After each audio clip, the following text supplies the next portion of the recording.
Oke, terima kasih. Tadi yang dari Maroke itu, maaf, Romo siapa namanya tadi? Romo Fadil. Oke, kita punya 2 penanya dan yang merespon. Nanti Romo akan bisa merespon juga. Intinya 2 penanya ini sudah mewakili 2 konteks yang berbeda. Satu dari dunia pendidikan, kita para calon imam ini dididik. Apa yang disampaikan oleh Monsinyur Agus semalam biar makin mengerucut untuk kita menemukan spiritualitas imam diosesan. Dari yang disampaikan oleh Romo, beberapa hal ini bisa kita catat untuk kita dalami. Pertama, segala sesuatu ada waktunya. Yang paling penting, waktu kita jadi pastor rekan mungkin ditindas. Jangan sampai setelah menjadi pastor paroki kita menindas. Karena tidak ada hukum rimba dalam spiritualitas imam diosesan.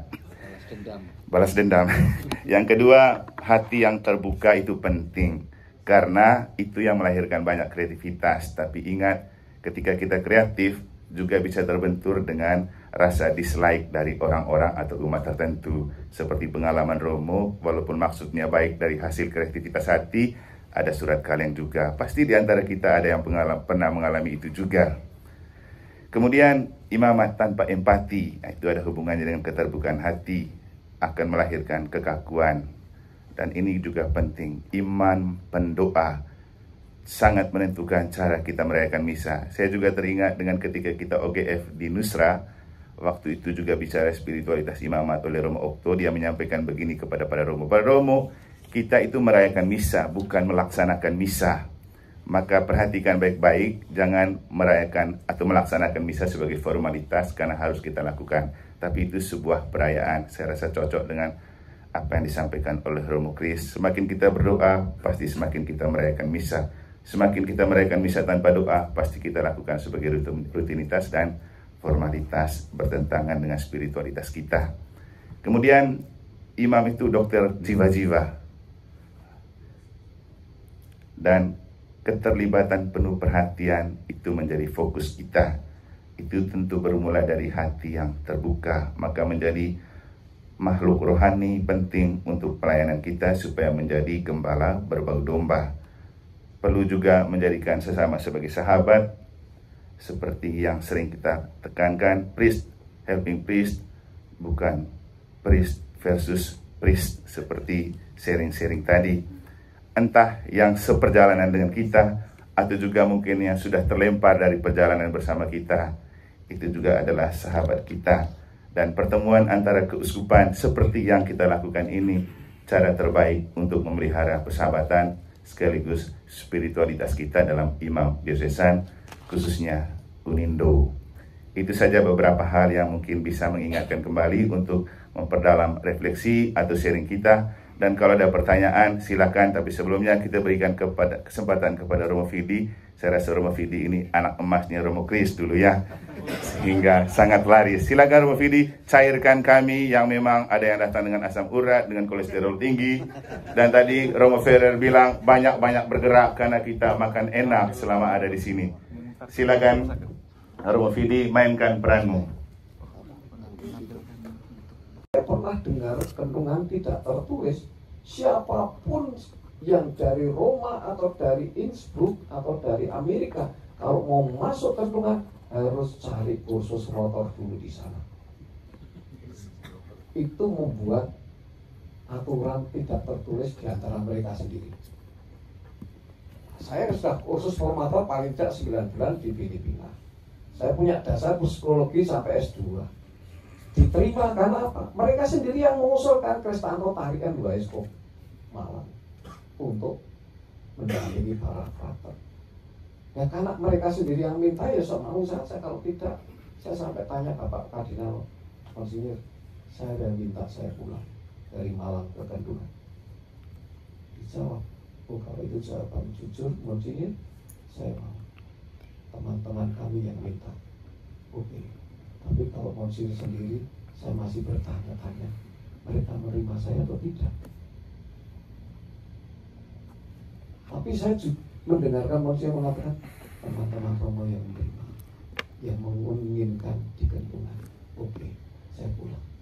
Padahal saya baru senang di Lawang, baru membuka Lawang baru, pindah dari kota ke Lawang itu.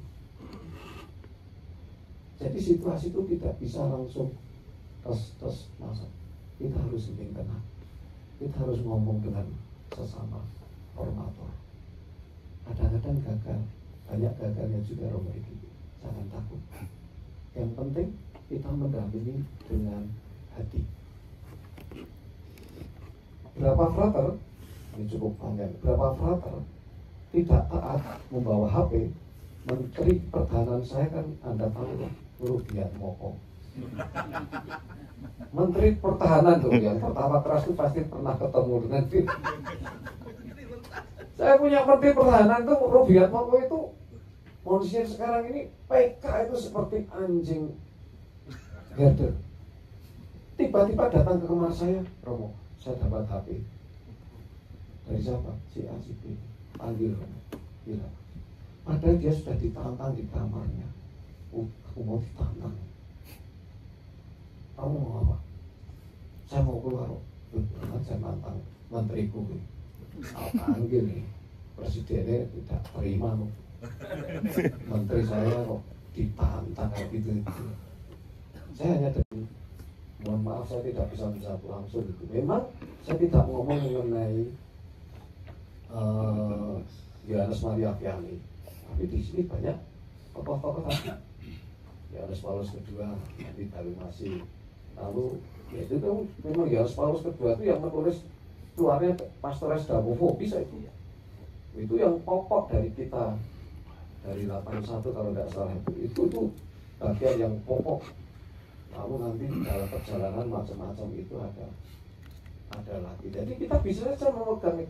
Saya dekat dengan Fransiskan, saya juga sekali baik suster maupun Romo itu saya juga bisa mengambil doa itu. Tuhan jadikanlah daku pembawa damai. Wah, itu menjadi bagian saya untuk memberi denda umat mengaku dosa. Doakan ini sampai Paskah.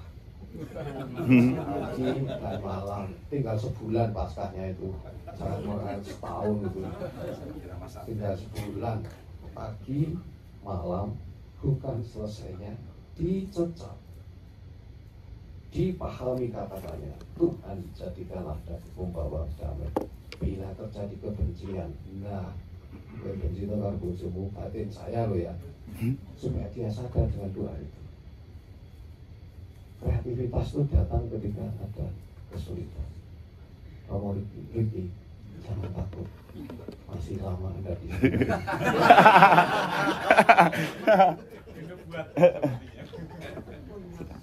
Oke. Kita beri aplaus kepada Romo Kristianto. Oke, Romo Fabi dan Romo Riki pasti pulang ini ada teman-teman Romo yang tanya, apa sih spiritualitas imam diosesan untuk kita yang sudah ikut hari apa nih, OGF ini? Pasti ada yang tanya. Jawabannya ya, spiritualitas imam diosesan itu OTW. Lagi sedang dalam perjalanan, yaitu jalan salib bersama Yesus, lalu jalan sinodal bersama gereja sinodal. Kemudian kita tentu ingat kata-kata dari Nabi Yesaya kah? Jalanku bukan jalanmu, rancanganku bukan rancanganmu. Itulah spiritualitas kita. Yang paling penting, kita tidak usah takut kalau kita punya atau berhadapan dengan orang yang besar badannya tetapi hatinya kecil. Yang paling penting, kita boleh punya badan kecil, yang penting hati selalu besar. Itulah spiritualitas imam diosesan, hati besar dan terbuka dengan siapapun dan kondisi apapun.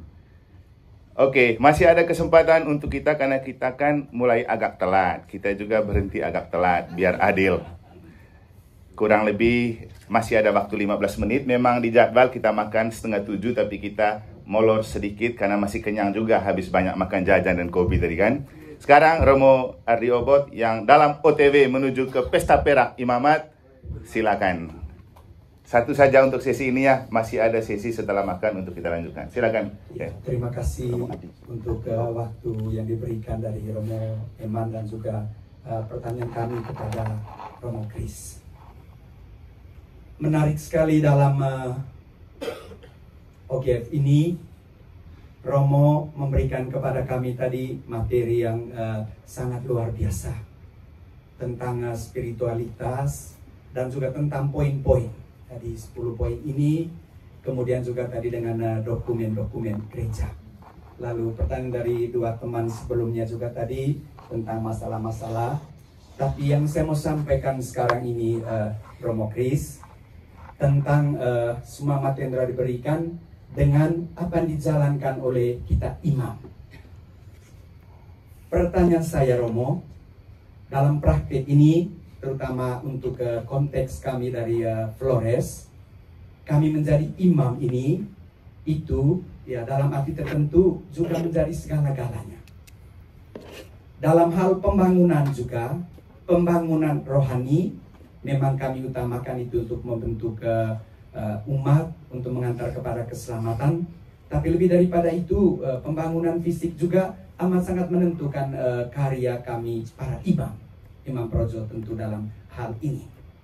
Lalu, saya lebih mau bertanya tentang hal-hal dalam pelayanan kita.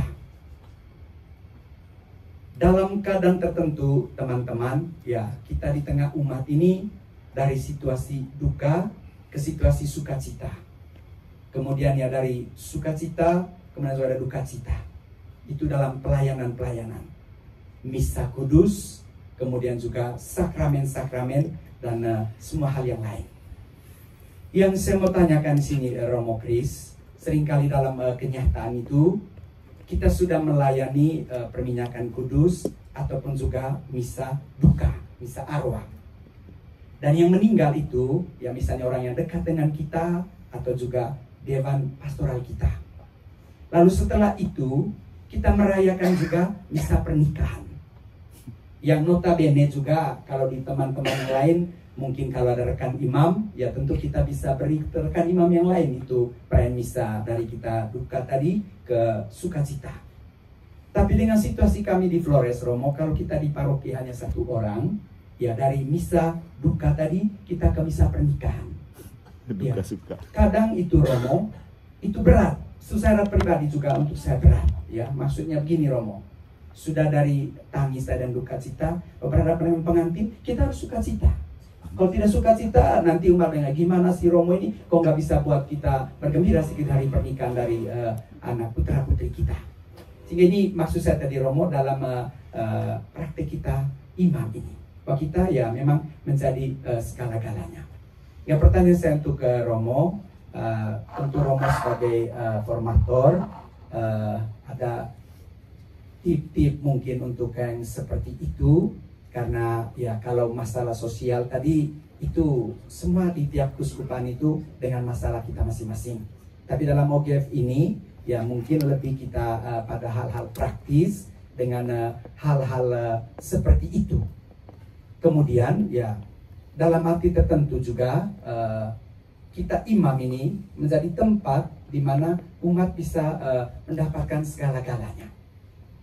Tetapi dengan keterbatasan yang kita miliki, ya di situ juga seringkali seperti benturan untuk saya secara pribadi. Saya tidak tahu teman-teman dari keuskupan lain. Kemudian Romo juga sebagai formator. Ketika masih di sekolah, ukuran kita itu adalah kepintaran secara IQ. Ya, IQ, maksudnya ya hasil nilai waktu kita kuliah dan lain-lain. Tapi pengalaman saya secara pribadi, Romo Kris, sekarang ini yang lebih penting itu kecerdasan sosial di tengah masyarakat, di tengah umat. Ada teman-teman kita yang mungkin waktu sekolah biasa-biasa saja, tapi ketika berkarya di tengah umat itu menjadi sangat luar biasa. Sehingga pertanyaan saya untuk Romo Kris sebagai formator juga, ya untuk zaman now ini, ya kiranya ada hal-hal juga yang perlu disampaikan kepada kami ini, karena kami ini akan kembali ke keuskupan kami masing-masing, ya dengan situasi sosial, kemudian juga dengan umat yang dihadapi. Sehingga ya untuk saya sampaikan juga dalam hal ini, bahwa ketika kita menjadi imam projo di keuskupan kita masing-masing, menurut saya untuk zaman sekarang ini, kecerdasan sosial itu yang jauh lebih penting dan jauh lebih urgen. Ya, maksudnya di seminari juga, ya ini juga harus dibentuk. Ini saja yang dapat saya sampaikan, Romo, karena juga sekaligus sebagai sharing, sekaligus juga sebagai bentuk pertanyaan. Terima kasih, saya kembalikan. Terima kasih Romo Ardi. Bisa jadi ini bagian dari refleksi OTW Perak Imamat, menjadi imam yang cerdas secara sosial. Oke Romo, saya rasa ini pertanyaannya sangat komprehensif ya, mencakup kerohanian, perasaan ada, pikiran ada, kerohanian ada.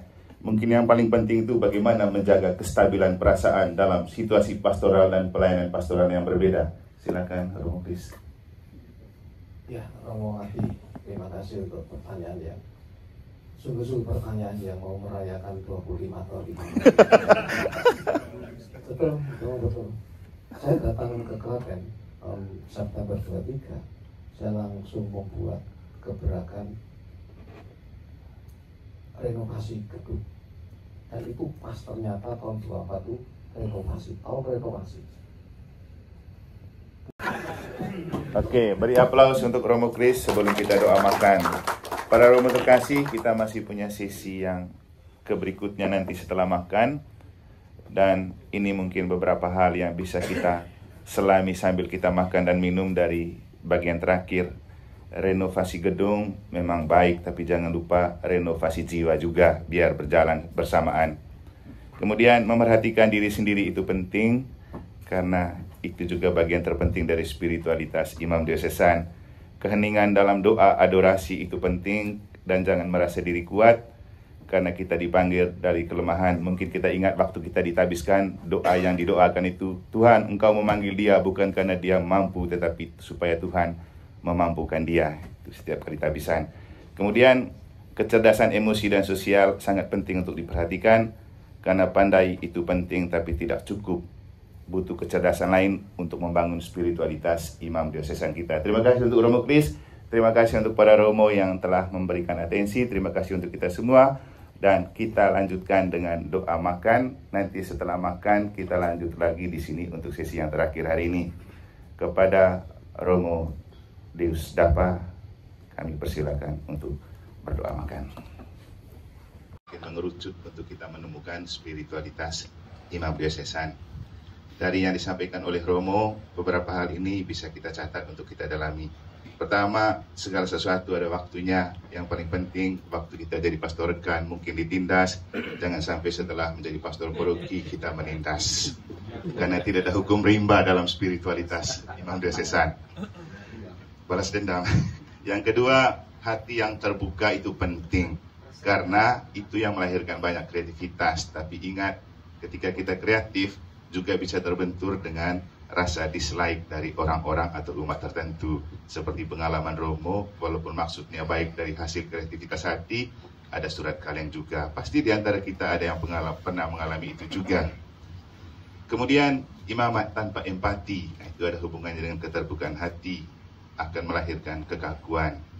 Dan ini juga penting, iman pendoa sangat menentukan cara kita merayakan misa. Saya juga teringat dengan ketika kita OGF di Nusra, waktu itu juga bicara spiritualitas imamat oleh Romo Okto, dia menyampaikan begini kepada para Romo. Para Romo, kita itu merayakan misa, bukan melaksanakan misa. Maka perhatikan baik-baik, jangan merayakan atau melaksanakan misa sebagai formalitas karena harus kita lakukan. Tapi itu sebuah perayaan, saya rasa cocok dengan apa yang disampaikan oleh Romo Kris. Semakin kita berdoa, pasti semakin kita merayakan misa. Semakin kita merayakan misa tanpa doa, pasti kita lakukan sebagai rutinitas dan formalitas, bertentangan dengan spiritualitas kita. Kemudian, imam itu dokter jiwa-jiwa. Dan keterlibatan penuh perhatian itu menjadi fokus kita. Itu tentu bermula dari hati yang terbuka, maka menjadi makhluk rohani penting untuk pelayanan kita supaya menjadi gembala berbau domba. Perlu juga menjadikan sesama sebagai sahabat, seperti yang sering kita tekankan, priest helping priest, bukan priest versus priest, seperti sharing-sharing tadi. Entah yang seperjalanan dengan kita, atau juga mungkin yang sudah terlempar dari perjalanan bersama kita, itu juga adalah sahabat kita. Dan pertemuan antara keuskupan seperti yang kita lakukan ini, cara terbaik untuk memelihara persahabatan, sekaligus spiritualitas kita dalam imam diosesan, khususnya Unindo. Itu saja beberapa hal yang mungkin bisa mengingatkan kembali untuk memperdalam refleksi atau sharing kita Dan kalau ada pertanyaan silakan, tapi sebelumnya kita berikan